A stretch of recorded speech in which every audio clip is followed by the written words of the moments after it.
Just not talking about the champions of the game, we are exploring how they build the mental grit for long-term success in life.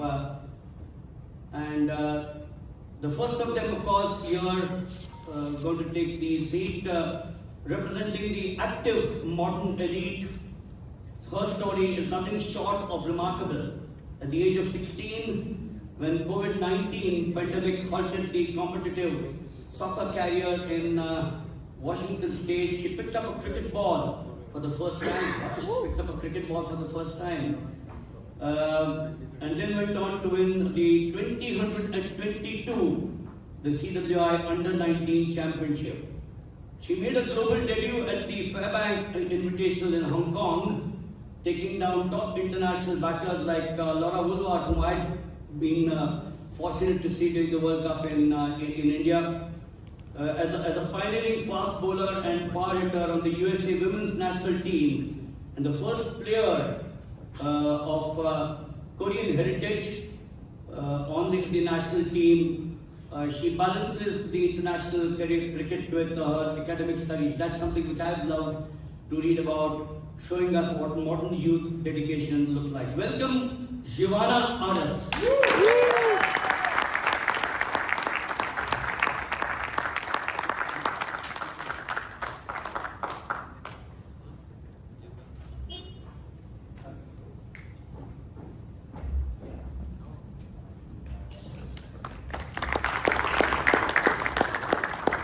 Now that was touching. Yes. That was surely touching. This, of course, is an individual journey and a mindset. And the first of them goes to the fast bowler, Jivana. I'll try and obviously get bilingual with Sunandan out here, but with Jivana obviously in English. Jivana, you've jumped from from competitive soccer, as I said earlier on, to international cricket at the age of 16. Extraordinary.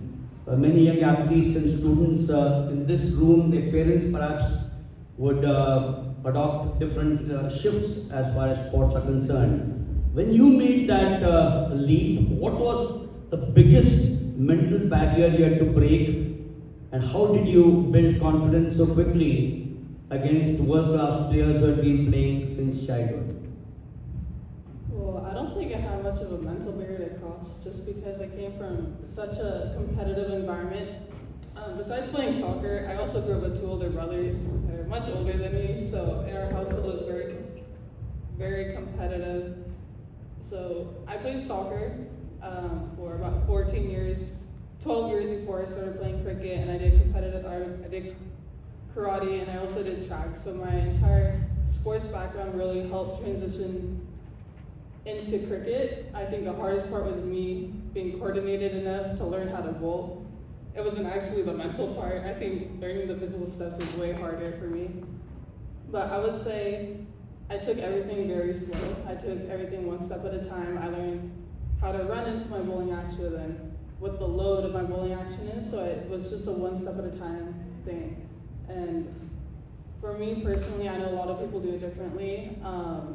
I tried watching videos just because I'm a visual person, and watching those videos helped me build that confidence into, okay, I can see it and I can most likely replicate it, so that's what I did and that's what helped me. You know, you mentioned videos, you have the number 18, if my memory serves me right. You know, just take us through a bowler who impressed you and said, well, I'm going to imitate him. Well, I mean, imitate, not exactly imitate him, but I would like to be like him or her. Okay, well, there's two bowlers that come to mind. One of them is Brett Lee, the Australian, and then another one is Shubnam Ismail from South Africa. Brett Lee's action is one that I usually kind of replicate. I mean, I have a little twist here and there, but Shubnam Ismail, I definitely try and follow her attitude and her aggression towards bowling, just because, I mean, I've been her teammate at one point, so when I got Laura Woolward, I remember she was standing at mid-off, just trying to help me get through ball by ball. everything I could do, just keeping my basics simple and everything. But I like her aggression and her mentality going in, so that's what I try to replicate. The number 18, how did that come to you? So number 18, I learned Smriti Mandana and also Kohli were 18 after I picked the number. So they're following me. I'm not following them. Number 18 is just one of my lucky numbers. Wonderful, wonderful. Well, I must also tell you that, while Sunandan now comes into play out here, taking over the second over of the session out here, we also got with us Yatin Aras, the father and the coach, and I'm going to obviously get to him after Sunandan a little later. Brings me to another legend, Neeraj Chopra, the greatest, I think, athlete India has ever produced. We'll have the Milkha Singhs, the PT Usha, so on and so forth. But Neeraj Chopra was, when he was 14 or 15, and I've followed him for the last 10, 12 years, he would like his parathas, and he would like his chole puris. And he gave up everything. He gave up everything. So as he says, and that's when I'm going to come to Jivana now, the burgers, the pizzas, going out on a Saturday evening with your friends, how do you manage to do those sacrifices? Is dad sitting at home with a whip saying, no, nothing? Or does this shift come from within you? To be honest, a little bit of both. I would say I'm pretty disciplined with what I'm eating. I mean, yes, I'll go out with my friends, I'll get a burger here and there, but then usually the next day I'm back in the gym trying to burn everything off. I've told myself that a few too many times. But I think it's just my own discipline, just making sure, because I am a professional athlete, I do have to keep fit. I mean, we do have fitness testing quite often now, but it's just something that I have to keep in mind in the back of my head to make sure I'm at the top of my game, to make sure I'm able to stay fit so I'm able to perform. Because performance is what keeps me on the team and what keeps me going through my career. Well, especially she's a fast one. Absolutely, yeah. That requires different sets of. Something on fitness, a good point that you made here, something on fitness that you always there at the back of your mind? I have to force myself to run. Running is not my favorite thing. I know I did track, and as a pace bowler, I should love to run, but running is probably my least favorite exercise out of everything that I have to do. But I think that's the only thing I really have to keep in track. Everything else, I'm fine with weightlifting, explosive movements I can do any day, every day.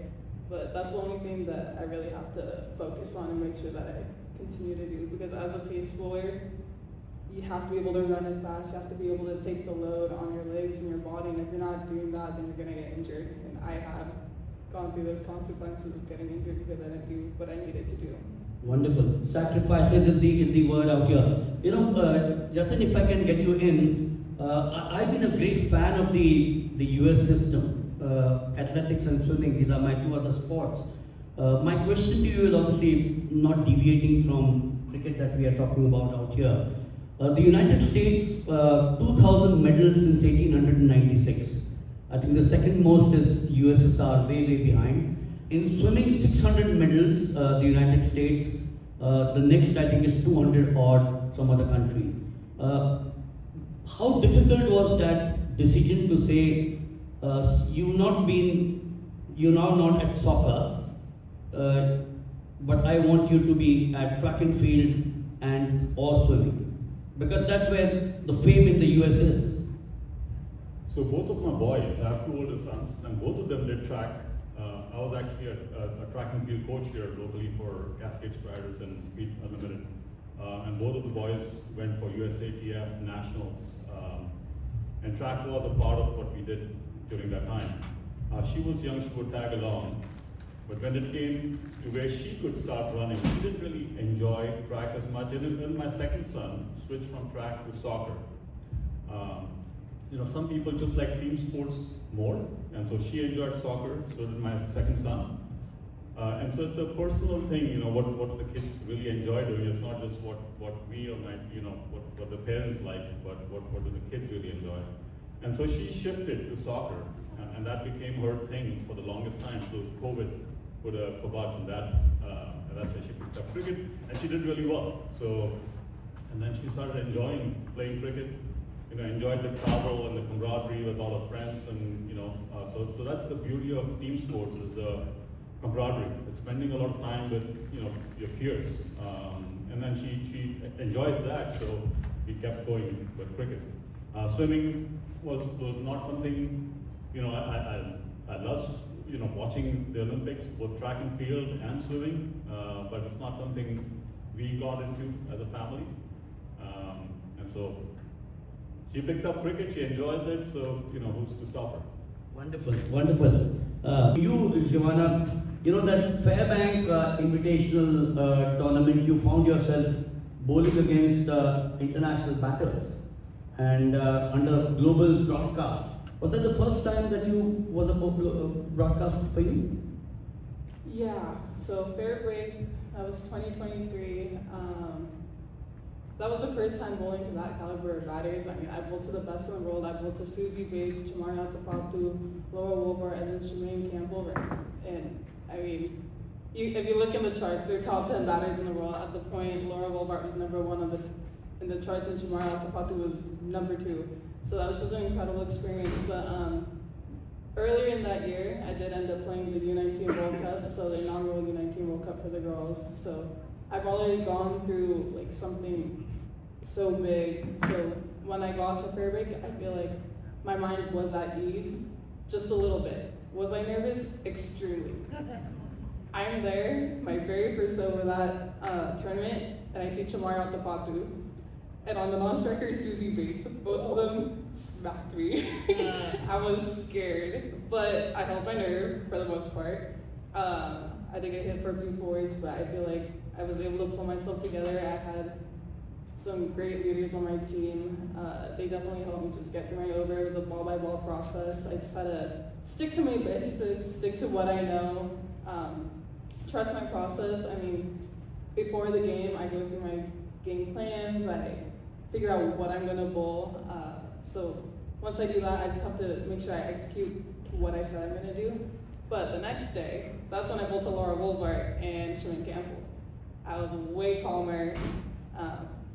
I knew what I was going to do. I had a plan, and I remember I was 9 balls in, and I took 3 wickets with 3 runs. After that, I got hit a little bit, but then I ended up taking 2 more wickets, so it was okay. Or 1 more wicket, so it was okay. But I just remember I was thinking every ball, what I'm going to bowl, I have to stick to what I know. I had Shabnam Mina's smile. Mid-off, as I said earlier, and she was also helping me just guide me through the overs and guide me through my entire spell.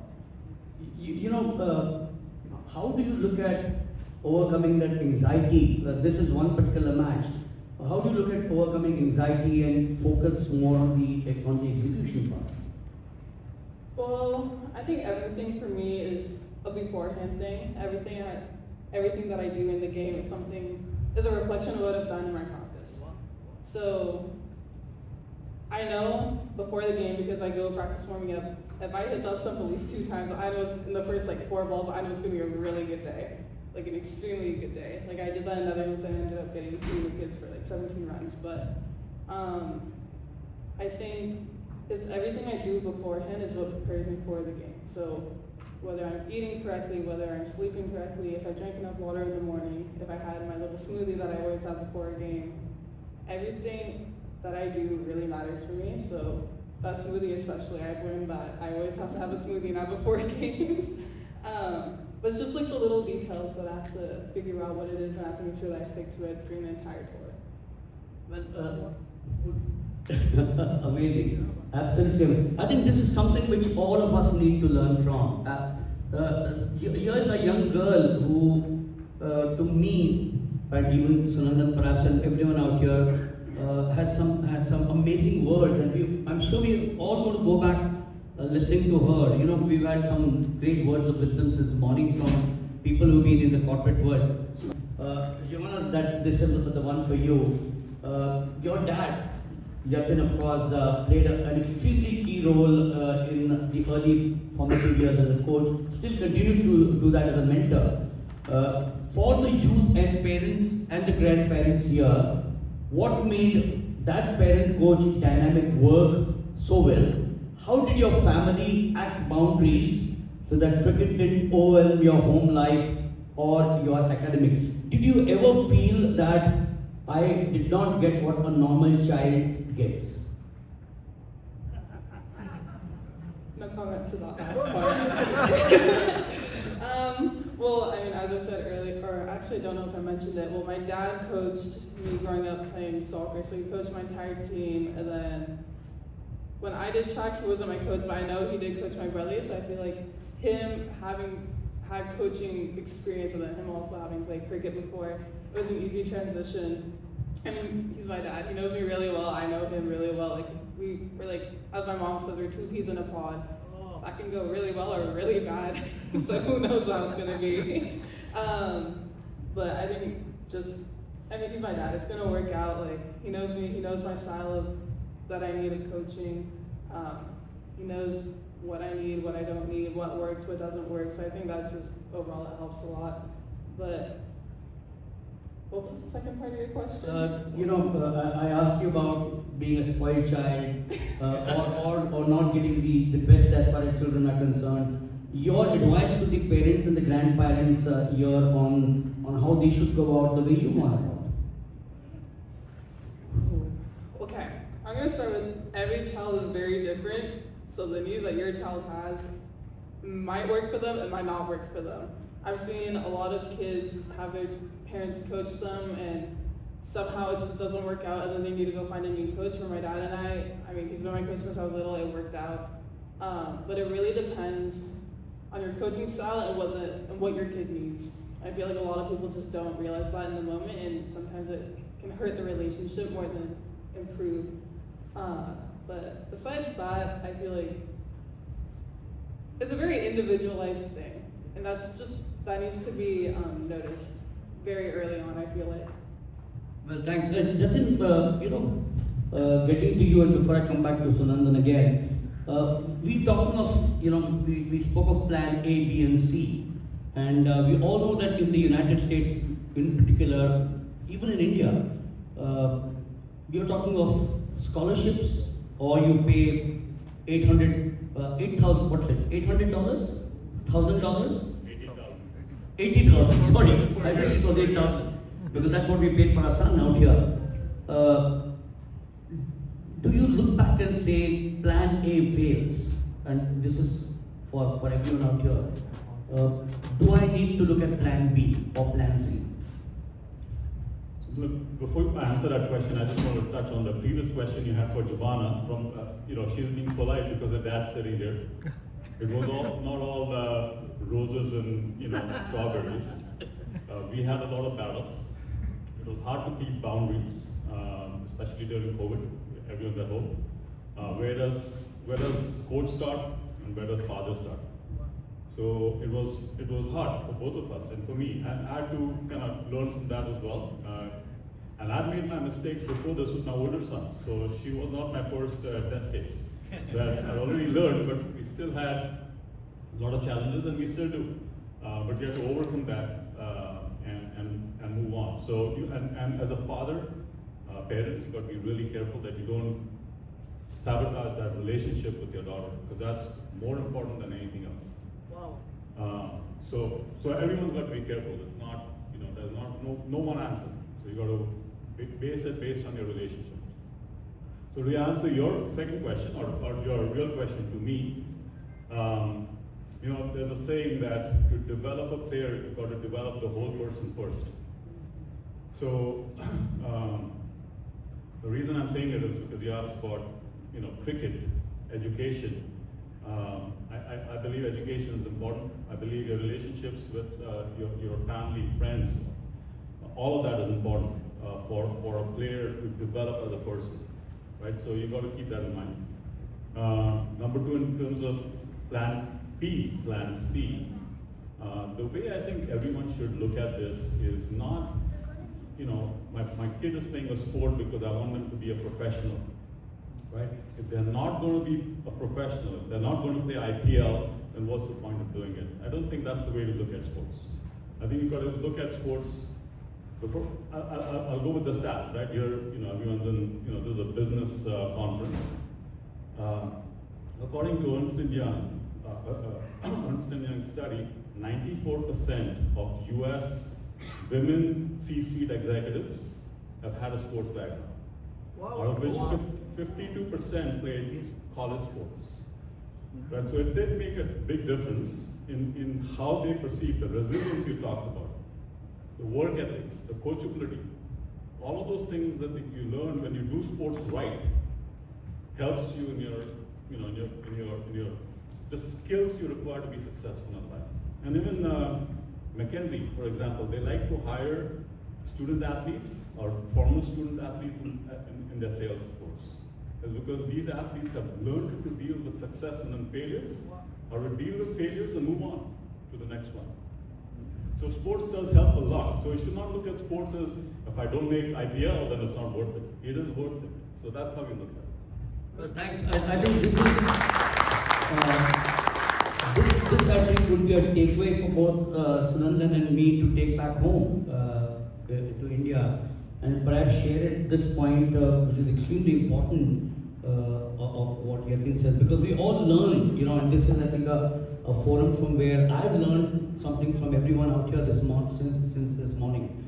We are now going to come to the final segment out here, which is the unifying a daily habit, and this, of course, is to wrap up our discussion for our audience. Whether you are a 15-year-old student, a parent, an amateur player, or a corporate executive, all of you who will be present here, what is one practical daily micro habit that anyone in this room can start practicing tomorrow to build a champion for the future, the mindset? The first is to you, Jivana, the discipline, the routine, and the rapid skill recovery. You got 45 seconds. Okay. Okay, well, what I do is journaling. I think journaling has really helped me. I've been doing it for years now. It really just lets me reflect of what I did that day, what went well, what I need to work on, what I need to do the next day. But I think just being able to reflect on my day has really just helped my mindset and helped me learn and helped me grow as just a person. So I think that's what I would do. Wonderful. She's taken 43 seconds, I just counted. 43 seconds. Thank you so much. I think it's been wonderful. I'd personally like to thank BMM, the entire team, for and the BConnect for getting us out here. It's been a pleasure. We could have gone on, perhaps, as I said, for a long period of time. I think we've got some time for questions. Yep. Someone here? Yeah, please. On a daily basis, how do you handle success and failure? It's part of life. How do you handle it? And if you can answer, what have you seen as the trends in what distinguishes great successes in terms of how they handle failures? I mean, I've had many successes. I've had a lot of failures. The World Cup, I think, was probably one of the biggest setbacks that I've had in a long time. I went in with expectation. Well, sort of went in with I might get a game or two. I only got one game. I think it was a pity game, to be honest, but it's okay. After that, I really just had to clear my mind. I'm just going to use this one as an example. I went straight to Australia, and I ended up playing against one of their state teams. It was Canberra's state team. So for me, if I have a setback or a failure, whatever you want to call it, it's a process of, okay, this is what happened, this is what I'm learning from it, this is what I need to do to get better.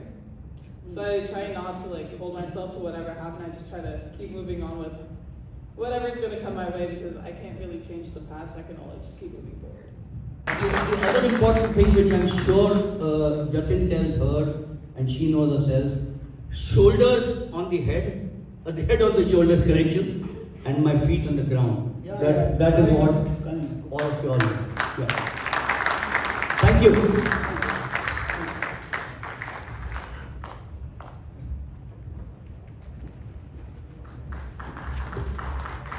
you so much, Milind sir, Sunandan sir, and Jivana. It was really interesting to hear all of the stories from all of you. Can we have one photo? We request all of you to please stay in the hall, because we are honored to have the best of